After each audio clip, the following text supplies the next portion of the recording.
नमस्कार, river 24 news में आपका स्वागत। मैं हूं रीति। आइए देखते हैं क्या हैं आज की प्रमुख खबरें। लोकसभा चुनाव के मतगणना की उल्टी गिनती शुरू। कल 4 जून को होगा उम्मीदवारों के भाग्य का फैसला। भारी सुरक्षा के बीच डाक मतपत्र कलेक्ट्रेट से मतगणना कक्ष के लिए हुए रवाना। नईगढ़ी थाना अंतर्गत जमीनी विवाद को लेकर दो पक्षों के बीच खूनी संघर्ष, 7 लोग गंभीर रूप से घायल। और सुपर स्पेशलिटी हॉस्पिटल में पकड़ा गया फर्जी डॉक्टर। अस्पताल प्रबंधन ने मामले को दबाने की कोशिश। इन खबरों को आगे हम विस्तार से देखेंगे। लोकसभा चुनाव में मतगणना के लिए तैयारी पूरी कर ली गई है और इंजीनियरिंग कॉलेज में चाक चौबंद व्यवस्था के बीच कल प्रत्याशियों के भाग्य का फैसला होगा। हालांकि इस दौरान विपक्ष ने धांधली के आरोप भी लगाए हैं। लोकसभा चुनाव के परिणामों की घोषणा के लिए महत्वपूर्ण कुछ ही घंटे बचे हुए हैं, जिसकी उल्टी गिनती अब शुरू हो गई। कल सुबह 8 बजे मतपत्रों के काउंटिंग के साथ मतगणना आरंभ हो जाएगी। इसको लेकर प्रशासन द्वारा सभी व्यवस्थाएं बना ली गई हैं। इंजीनियरिंग कॉलेज में सुबह 6 बजे से मतगणना समाप्त होने तक कॉलेज के आसपास यातायात बंद रहेगा। आवश्यकता होने पर ही रूट यातायात पुलिस द्वारा डायवर्ट कर दिया गया है। आपको बता दें कि रीवा इंजीनियरिंग कॉलेज के आसपास से वाहनों की आवाजाही बंद रहेगी। आवागमन बाधित ना हो, इसके लिए रूट परिवर्तन किया गया है।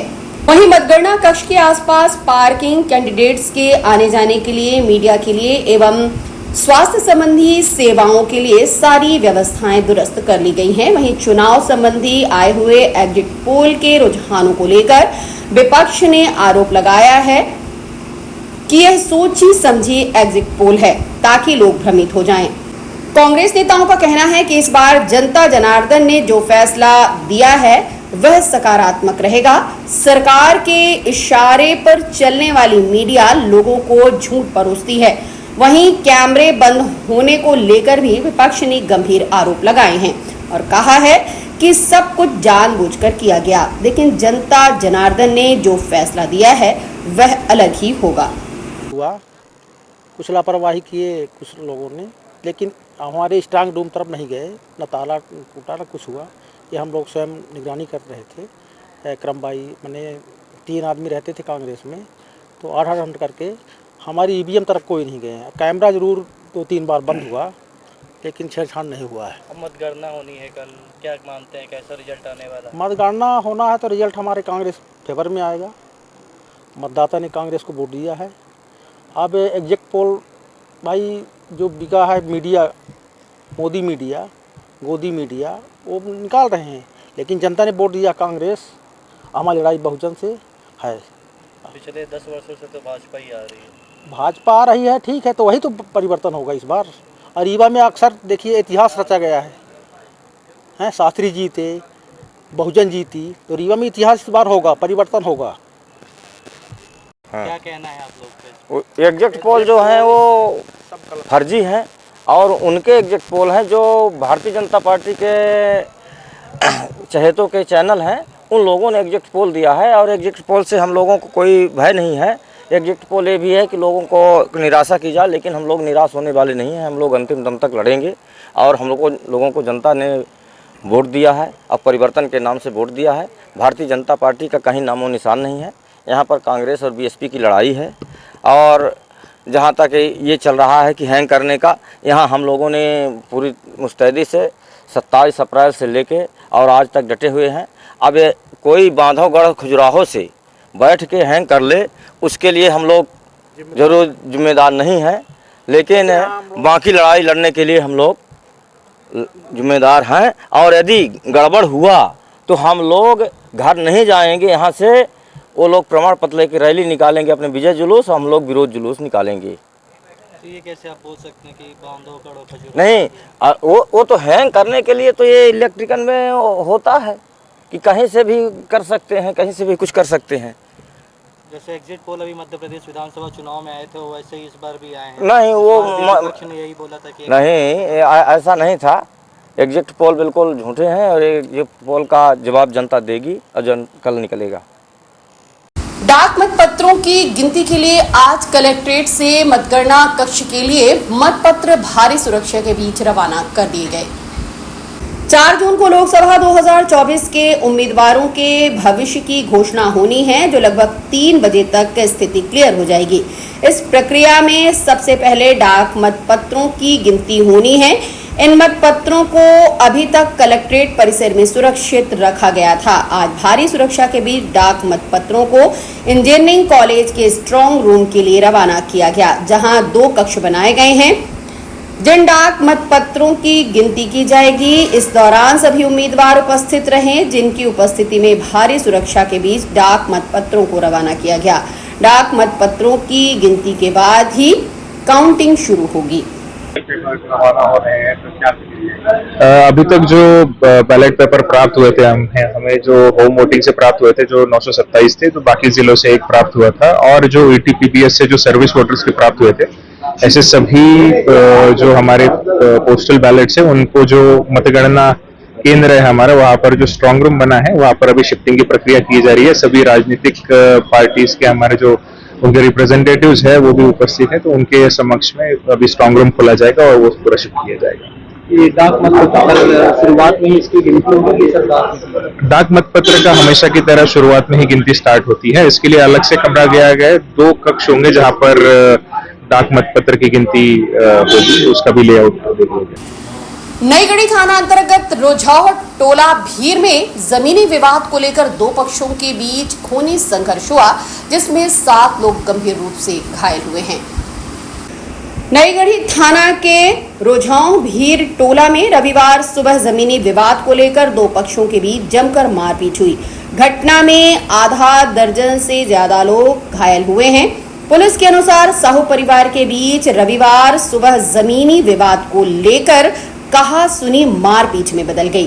दोनों पक्षों से लोग लाठियां लेकर एक दूसरे पर टूट पड़े। घटना में दोनों ओर से आधा दर्जन से अधिक लोग घायल हैं। एक पक्ष से प्रदीप कुमार साहू पिता शिवशंकर साहू 26 वर्ष, निभा साहू पिता शिवशंकर साहू 21 वर्ष, मधु साहू पति दीपक 24 वर्ष, शिवकली साहू पति शिवशंकर साहू 45 वर्ष व दूसरे पक्ष से गौरी शंकर साहू पिता गोकुल प्रसाद साहू 45 वर्ष, सुमन साहू पति गौरी शंकर साहू 42 वर्ष, रावेंद्र साहू पिता गौरी शंकर साहू 43 वर्ष, मुन्नालाल साहू पिता गोकुल प्रसाद साहू 52 वर्ष घायल हैं। दोनों पक्षों ने एक दूसरे के खिलाफ शिकायत दर्ज कराई। पुलिस ने काउंटर मामला दर्ज कर लिया है। घायलों को अस्पताल में भर्ती कराया गया है। थाना नईगढ़ी, तहसील नईगढ़ी, जिला मऊगंज। क्या घटना हुई साहब? सुबह 5:45 के बाद 6 आदमी आए हैं। घरे से एक जन निकलत गए हैं साहब, मारत गए। पहले हमका मारी न, फिर महतारी को मारी, फिर शिव का हमका मारी, प्रदीप कुमार साहू का, फिर शिव कली साहू को मारी नहीं, फिर निभा साहू का, फिर मधु साहू का। कारण क्या था मारपीट का? साहब सवेरे हम सिंचन दीवाल वही खातिर ढेला पथरा मारे रहे। पुरान विवाद रहा साहब, नक्शा तरमीन कराए रहे, गलत पटवारी साहब कई दिने रहे। वही कि हम रीवा से कलेक्टर साहब की से निरस्त हो रहा, तो है ये बदला लेकर गांव के ठाकुर बाभन सब उनका कहीं निरस्त करा ली, तो का मार डारा। वो थाने में आए के साहब कहीं हम एक जान से मार डारब, केहू को न छोड़ब। पुलिस प्रशासन हमार कुछ न करी। मारने वाले कौन है? मारे वाले साहब रावेंद्र साहू टांगी से मारी नहीं, हाँ। प्रफुल्ल साहू टांगी लीने रहे, मुन्ना लाल सवारी लीने रहे, गौरी सवारी लीने रहे। सवारी महतारी को मारी नहीं, टांगी से बहने के कपार फाड़ दीन यहाँ। और सुमन कली लाठी लीने रहे, उमावती लाठी लीने रही साहब। मारी नहीं जतना, जब तक मारा नहीं बनाए दी नहीं आए तब तक मारी नहीं। हाँ, गांव मोहल्ला के साहब के कैसा के झाँक तक नहीं आए कि कैसा के आमा साहब।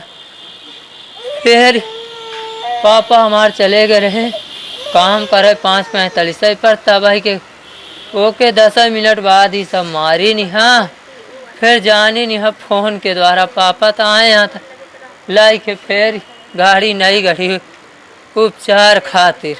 नईगढ़ी में साहब टाँका बस लाग है, एक टिटनिस के इंजेक्शन लागे, बाटल एक एक चढ़ाए तो हव आधा चढ़ाए नहीं आधा निकाल लें यहाँ केहू के पूरा बाटल नहीं चढ़ाए।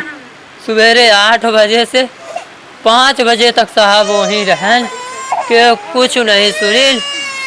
नई गढ़ी थाना में साहब 2 जन का भेजन हम पढ़ते मिट रहें 2 जन का भेजन 12 बजे कहीं भाग कुछ न हो जम जे का करे कोई करर रहे।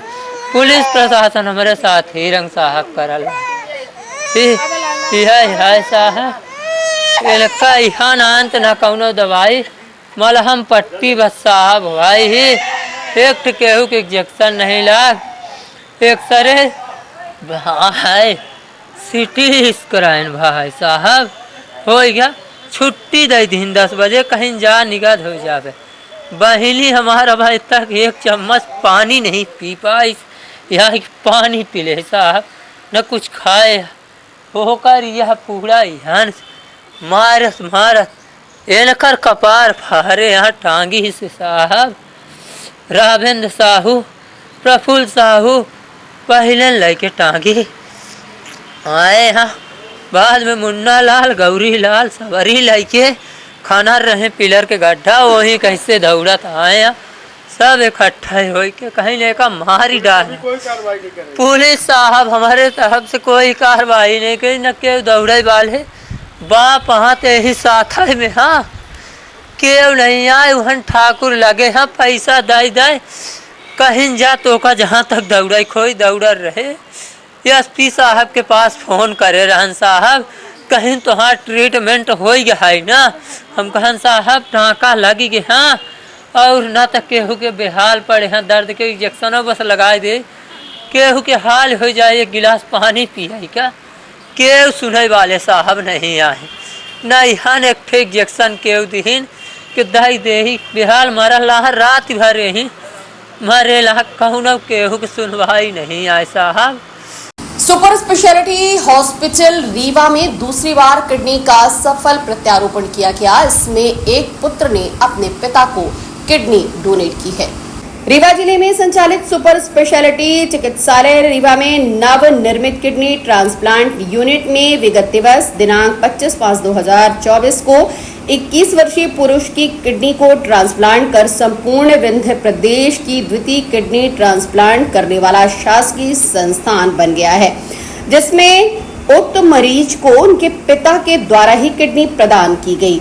किडनी ट्रांसप्लांट को सफलतापूर्वक सफल बनाने हेतु डॉक्टर रोहन द्विवेदी सह प्राध्यापक नेफ्रोलॉजी विभाग एवं नोडल अधिकारी kidney transplant unit doctor Pushpendra Shukla सह प्राध्यापक यूरोलॉजी विभाग एवं नोडल अधिकारी डॉक्टर विवेक शर्मा डॉक्टर आशीष घनगोरिया डॉक्टर ब्रजेश तिवारी डॉक्टर विजय शुक्ला तथा निश्चेतना विभाग से डॉक्टर आलोक प्रताप सिंह डॉक्टर सुभाष अग्रवाल डॉक्टर रवि प्रकाश सिंह एवं डॉक्टर एलपी सिंह तथा रेडियोलॉजी तथा पैथोलॉजी एवं ब्लड बैंक में कार्यरत अधिकारियों कर्मचारियों का विशेष योगदान रहा।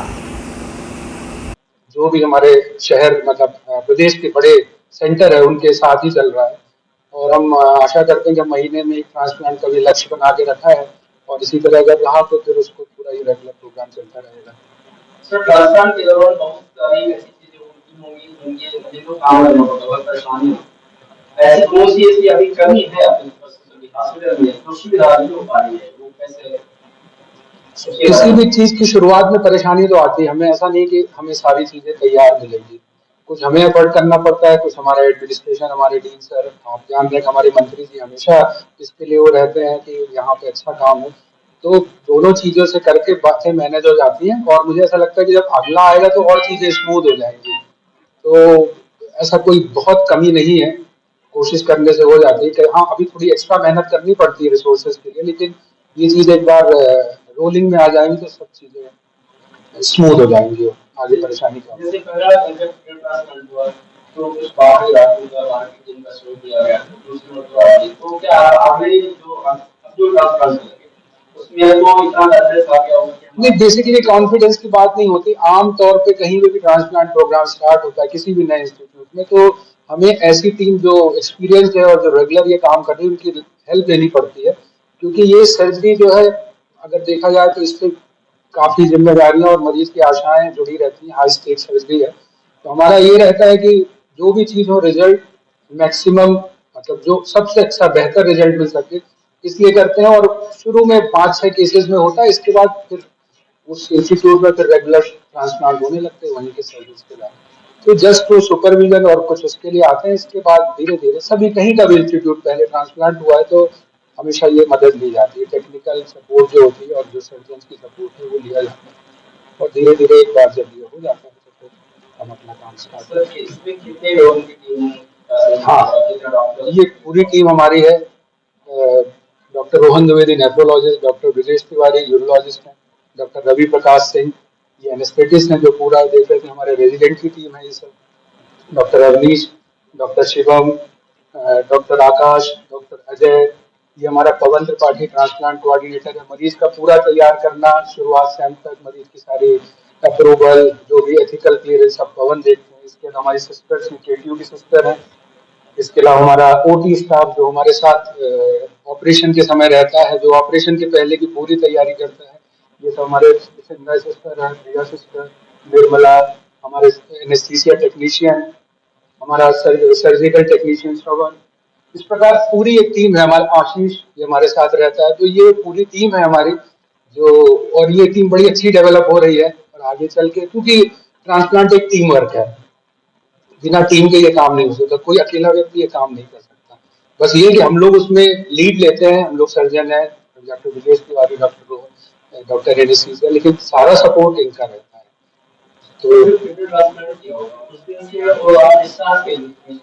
मरीज की कैसे कोई क्रिटिकल पोजीशन आई नहीं, इस बार प्रभु की कृपा से, ईश्वर की कृपा से सब कुछ भी नहीं हुआ। मरीज बैठा हुआ है, आप उससे ही पूछेंगे तो वो बहुत खुश रहा और ऐसी कोई परेशानी नहीं आई। सर मरीज के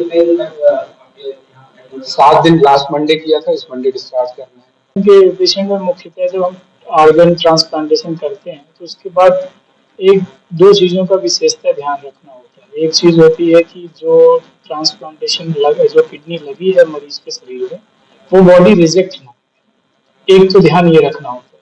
तो उसके लिए हम कुछ उनको दवाइयाँ देते हैं जिससे बॉडी जो दूसरी की किडनी आई है शरीर में उसको रिजेक्ट ना करे। तो कभी कभी उसके प्रभाव से इन्फेक्शन होने का भी रिस्क रहता है। और जो हम दवाइयाँ देते हैं उनका लेवल बहुत मेंटेन करके रखना पड़ता है बॉडी में। तो इसलिए हम उनका जो सामान्य प्रोटोकॉल है उसके अंतर्गत मरीज को लगभग पहले महीने में हर तीसरे दिन हॉस्पिटल आना होता है दिखाने के लिए, एवरी थर्ड डे। फिर उसके बाद धीरे धीरे हम प्रति सप्ताह, फिर 15 दिन में, फिर लगभग हर महीने में। तो साल भर लगभग ऐसे चलता है। उसके बाद फिर जब पेशेंट की सारी कंडीशन ठीक रहती है तो वो 3 महीने से 6 महीने में एक बार डॉक्टर के पास दिखाने आ सकते हैं। तो थोड़ा जर्नी तो उतार चढ़ाव रहती है कुछ लोगों की, ज़्यादातर लोगों का तो सामान्य ही रहता है। किडनी मैच कैसे करें? क्या मतलब माँ बाप की किडनी मिलती होती है, किसी की किडनी मिलती है, इसको मैच कैसे करते हैं? नहीं, अभी मेडिकल साइंस बहुत तरक्की कर चुका है। जो हम बिना मैचिंग की किडनी भी ट्रांसप्लांटेशन करते हैं, उसमें कई तरीके से ट्रांसप्लांटेशन किया जा सकता है। हाँ, पर इतना है कि जितनी ज़्यादा मैचिंग हो उतना सक्सेस का रेट ज़्यादा है। तो अगर जैसे हम लोग बोलते हैं ट्विंस के बीच, जुड़वा के बीच अगर किडनी ट्रांसप्लांटेशन हो तो उसके सक्सेस के चांसेस और ज़्यादा हैं। फिर सगे संबंधियों के बीच हो, माता पिता भाई बहन, अगर ऐसे लोग डोनर देते हैं तो उनके बीच ज़्यादा। फिर वाइफ जो बिल्कुल मैचिंग नहीं होती, जिनसे कोई ब्लड रिलेशन तो पहले से होता नहीं, तो ऐसे केसेस में जो है तो अब दवाइयाँ ऐसी हैं कि वो भी सक्सेसफुल अच्छा करते हैं ट्रांसप्लांटेशन। तो जैसे जैसे थोड़ा मैचिंग कम होती है, थोड़ा ट्रांसप्लांटेशन की सक्सेस के रेट कंपेयरली कम हो जाते हैं।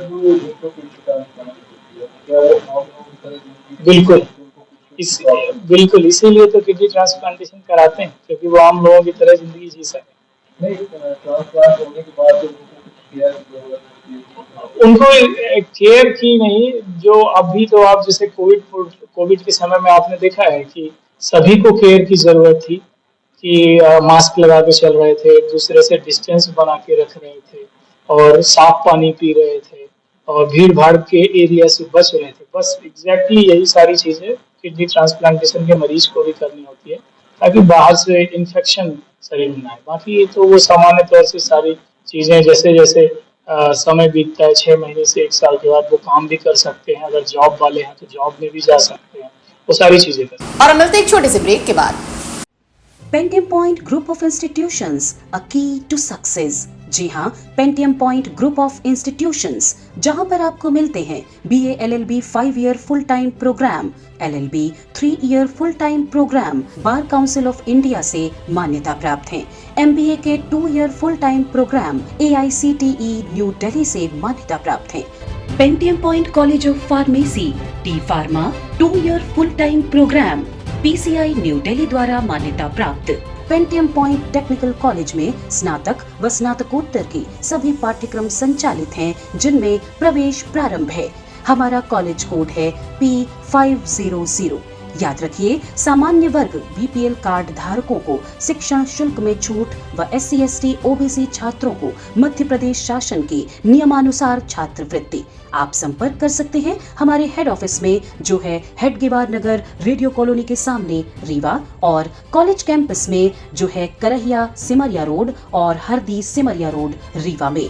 अधिक जानकारी के लिए हमारे फोन नंबर पर संपर्क कर सकते हैं। हमारा फोन नंबर है 07662438035। मोबाइल नंबर पर भी संपर्क किया जा सकता है, जो है 9992084439।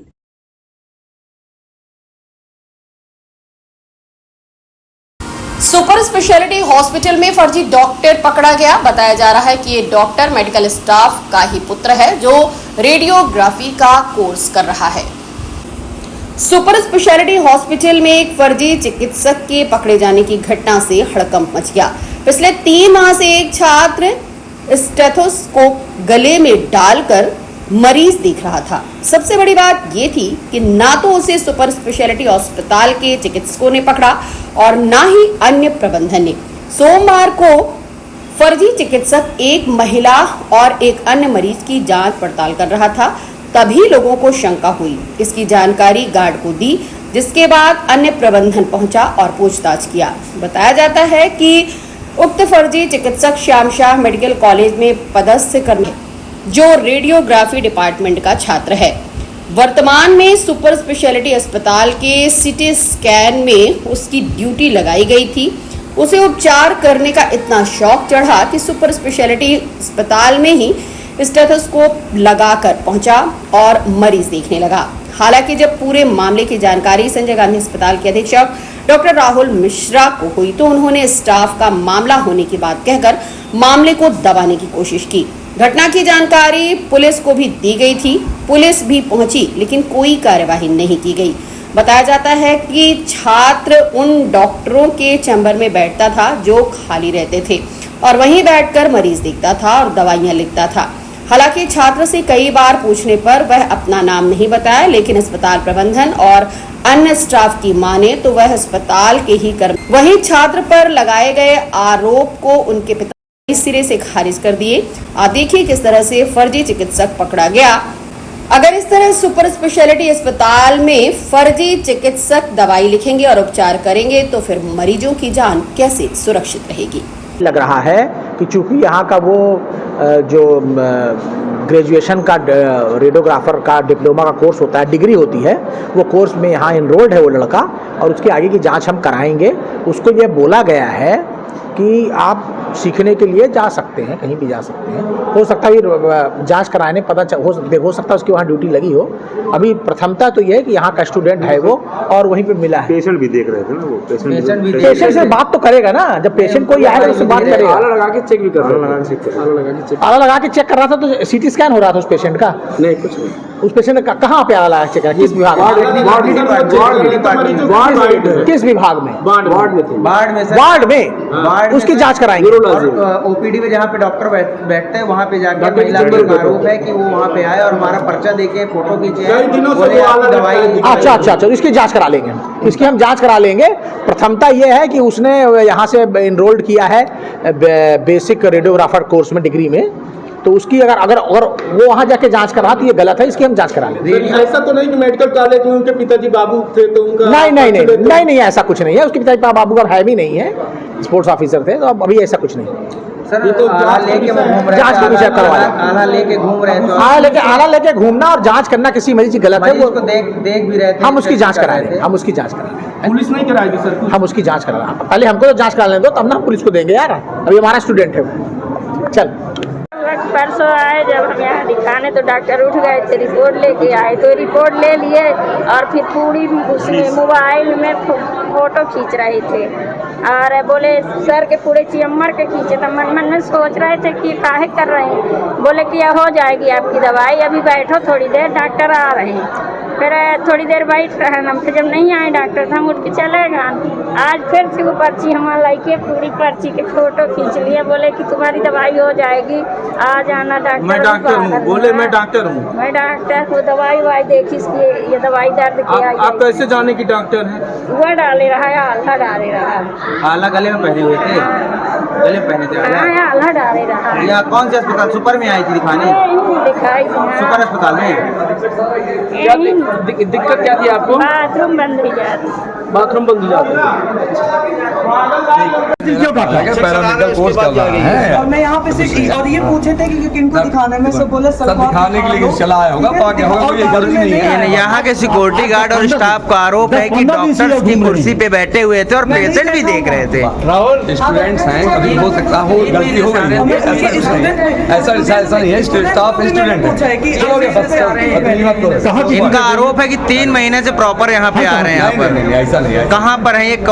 मेडिकल कोर्स में है, बीएमएलटी कर रहा है, यहीं पे कर रहा है बीएमएक्स। आला सुपर पे आए हैं ये। सुपर में कैसे आए ये? क्या नाम है इनका सर? क्या नाम है? अभी ड्यूटी सुनिए, क्या नाम है लगती है इसकी यहाँ पे? कब ड्यूटी लगती है? कहाँ पे? कुछ लिखित में? अभी तो पूछ लो भाई सर, कुछ लिखित रिकॉर्डेड कुछ लिखित में है क्या? कुछ चलिए मैं बात कर लेता हूँ। कुछ लिखित में है रिकॉर्डेड? सर इनका नाम क्या है? आपका क्या नाम है? यहीं पे हैं, अब मैं नहीं। किस पद पर हैं आप? अब यहाँ पे नहीं हूँ, रिटायर्ड हो चुका हूँ मेडिकल कॉलेज में। स्टूडेंट हैं यहाँ पे, पैरामेडिकल कोर्स कर रहे हैं। 3 साल का बेटे हैं, 3 साल का कोर्स कर रहा है। ड्यूटी में सबकी ड्यूटियाँ लगती हैं, कहीं किसी डिपार्टमेंट में भेजा जाता है। क्या यहाँ पे उनको भेजा गया था? बिल्कुल हाँ, भेजते हैं भाई। कहीं न्यूरोलॉजी में लगता है, कहीं किसी में लगता है। हो गया, ठीक है, चलिए आप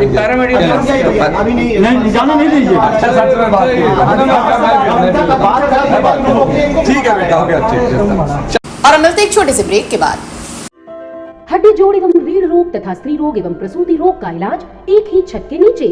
विघ्नहर्ता hospital and trauma centre, hotel landmark के पास, रतहरा, रीवा। डॉक्टर संतोष सोनी, पूर्व चिकित्सक, बॉम्बे हॉस्पिटल, मुंबई। हड्डी जोड़ एवं रीढ़ रोग विशेषज्ञ, छोटे चीरे एवं दूरबीन विधि द्वारा हाथ तथा पैर की हड्डियों का ऑपरेशन। गठियाबात, जटिल एवं बिगड़े हुए फ्रैक्चर का बेहतर इलाज करते हैं डॉक्टर संतोष सोनी। विघ्नहर्ता हॉस्पिटल ट्रॉमा सेंटर में ही स्त्री एवं प्रसूत रोग विशेषज्ञ डॉक्टर शैलजा सोनी भी उपलब्ध हैं, जिनकी देखरेख में नॉर्मल डिलीवरी, सिजेरियन ऑपरेशन एवं बच्चेदानी से संबंधित ऑपरेशन की बेहतर सुविधा। संतानहीन दंपत्ति तत्काल संपर्क करें। विघ्नहर्ता hospital and trauma centre, hotel landmark के पास, रतहरा, रीवा। सुविधाजनक एवं सफल इलाज हेतु आज ही संपर्क करें। विघ्नहर्ता hospital and trauma centre, hotel landmark के पास, रतहरा, रीवा। मोबाइल नंबर 7828781983 अथवा 8462956774 पर। पुलिस और वैश्य महासम्मेलन की ओर से आज निःशुल्क प्याऊ का शुभारंभ किया गया है। वैश्य महासम्मेलन द्वारा अप्रैल महीने से ही प्याऊ चलाए जा रहे हैं, जो जुलाई तक हर साल चलते हैं। अभी तक रीवा में 15 से 20 निःशुल्क प्याऊ खोले गए हैं। इसी कड़ी में आज पुलिस विभाग और वैश्य महासम्मेलन की ओर से प्याऊ का शुभारंभ किया गया। इस दौरान छोटे बच्चों को मिठाई खिलाकर उन्हें पानी पिलाया गया। कार्यक्रम के दौरान वैश्य महासम्मेलन के पदाधिकारी सहित समान थाना प्रभारी हितेंद्र नाथ शर्मा उपस्थित रहे। इस संबंध में हमने थाना प्रभारी सहित महासम्मेलन के सदस्यों से बात की। आपकी खबरों में ये सब तो पढ़ चुके हैं, ठीक है। रीवा शहर बहुत ही संवेदनशील लोगों का शहर है, जिसमें जैसे ही गर्मी शुरू होती है व्यापारियों द्वारा शहर में बहुत सारे प्याऊ खोले जाते हैं। उसी कड़ी में आज ये पुलिस और वैश्य महासम्मेलन ने मिल करके प्याऊ शुरुआत किया है। रीवा शहर में लगभग व्यापारियों द्वारा 15 से 20 प्याऊ लगातार काम कर रहे हैं, जो अप्रैल से खुल करके जुलाई में बंद हो जाते हैं। मौसम के बढ़ते हुए तापमान को देखते हुए हम लोगों ने ये फील किया था कि लोगों को पानी की पर्याप्त सुविधाएं उपलब्ध नहीं हो पा रही हैं। इसी संबंध में रीवा जिले के वैश्य महासम्मेलन में सम्मिलित व्यापारियों के साथ एक बैठक का आयोजन हुआ, जिसमें यह निष्कर्ष निकला कि पुलिस और वैश्य महासम्मेलन के संयुक्त तत्वाधान में एक संयुक्त प्याऊ का संचालन किया जाए। उसी के परिप्रेक्ष्य में आज यहाँ पर संयुक्त प्याऊ का उद्घाटन किया गया है। हमारा इस कार्यक्रम का मुख्य उद्देश्य है कि जो बाहर से लोग आते हैं, शिकायतकर्ता आते हैं या किसी भी अन्य कार्य से शहर आते हैं गाँव को छोड़ करके, उनको ठंडा जल और शुद्ध जल उपलब्ध हम लोग करा सकें। इसी के उद्देश्य को लेकर के आज इस प्याऊ का उद्घाटन किया गया है। हमारी सभी से अपील है कि जहाँ भी लोग हैं और लोगों को इस तरह से पानी की सुविधा ना हो, सभी लोग बढ़ चढ़ करके प्याऊ खोलें, ताकि जो लोग हैं बाहर से आते हैं और इस भीषण गर्मी में परेशान होते हैं, उनको इस सुविधा का लाभ मिल सके। सभी से हमारी यही अपील भी है। हाँ, थानों में भी हमारे वरिष्ठ अधिकारीगण, खासकर पुलिस महानिरीक्षक महोदय ने सभी थानों के निर्देशित किया है कि चूँकि दूर दूर के लोग आते हैं, गर्मी भीषण पड़ रही है, पानी की सुविधाएं प्रायः कम होती हैं, सभी के कोई निर्देशित हुआ है। समान थाने में भी हमने पानी के लिए, ठंडे पानी के लिए मटके रखे हैं, ताकि जो थाने में आए उनको शुद्ध और ठंडा जल मिल सके। धन्यवाद। आज की खबरों में बस इतना ही। नई खबरों के साथ हम होंगे पुनः उपस्थित। इजाजत दीजिए रेती को। नमस्कार।